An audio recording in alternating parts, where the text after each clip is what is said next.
최근 국제 정세의 불안정이 에너지 시장에 큰 파장을 일으키고 있다. 특히 중동 지역에서 발생한 긴장 상황은 국제 유가를 빠르게 끌어올렸고 그 여파는 한국의 휘발유 가격에도 즉각적인 영향을 미쳤다.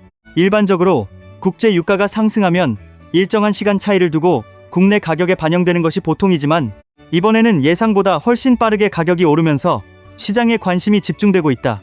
많은 소비자들은 왜 이러한 변화가 이렇게 빠르게 나타났는지에 대해 의문을 제기하고 있으며 그 배경에는 시장 구조와 가격 결정 방식에 대한 논의가 다시 떠오르고 있다. 이러한 상황 속에서 코리아 페어 트레이드 커미션은 국내 주요 정유사들을 대상으로 현장 조사를 시작했다. 조사 대상에는 SK에너지, GS칼텍스, S오일, 하이언데이 오일뱅크 등 한국을 대표하는 대형 정유 기업들이 포함되어 있다. 이번 조사는 석유 제품 가격이 국제 유가 상승과 거의 동시에 오르면서 제기된 담합 의혹과 관련된 것으로 알려졌다. 당국은 시장 가격이 자연스러운 수급 변화에 의해 형성된 것인지 아니면 기업 간에 보이지 않는 협력이 존재했는지에 대해 면밀히 살펴보고 있다. 에너지 시장은 전 세계 경제와 밀접하게 연결되어 있다. 유가가 상승하면 물류 비용이 증가하고 이는 결국 소비자 물가 전반에 영향을 미친다. 따라서 유가의 움직임은 단순히 에너지 산업만의 문제가 아니라 경제 전체의 흐름을 좌우하는 중요한 변수로 작용한다.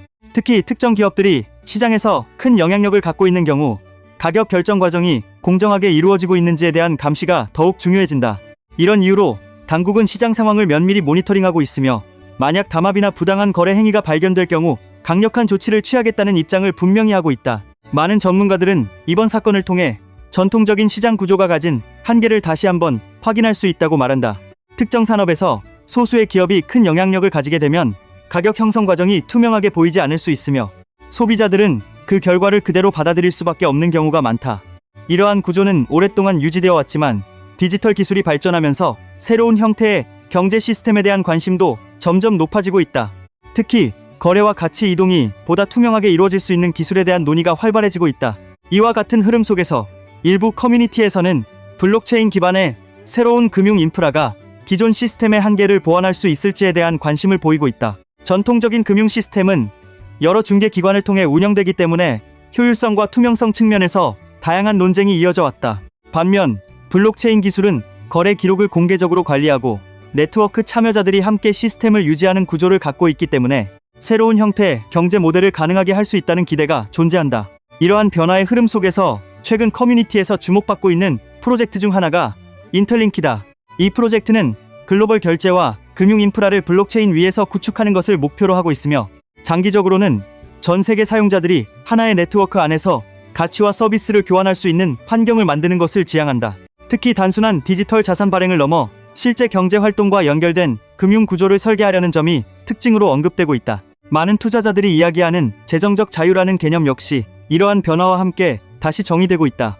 많은 사람들은 재정적 자유를 평생 사용할 수 있는 충분한 돈을 보유하는 것으로 생각하지만 실제로는 장기적인 수익 구조를 구축하는 것이 더 중요한 요소로 평가된다. 즉 단순히 자산을 보유하는 것이 아니라 지속적으로 가치를 창출하는 구조를 만드는 것이 핵심이라는 것이다.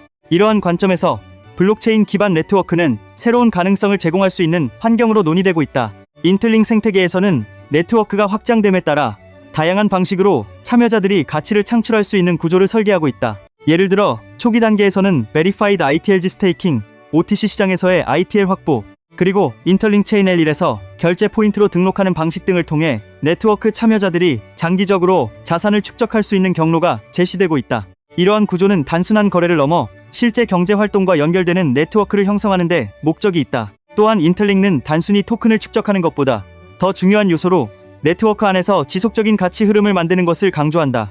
이는 서비스 제공이나 상품 교환을 통해 체인 위에서 실제 경제 활동이 이루어지도록 하는 구조를 의미한다.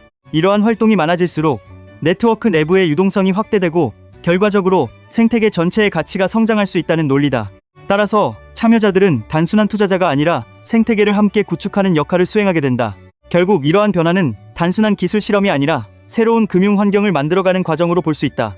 전통적인 시장이 여전히 강력한 영향력을 가지고 있는 것은 사실이지만 동시에 기술 발전은 새로운 선택지를 만들어내고 있다. 앞으로 이러한 네트워크가 얼마나 확장될지는 아직 알 수 없지만 글로벌 결제 인프라와 디지털 경제를 연결하려는 시도는 계속해서 증가하고 있다.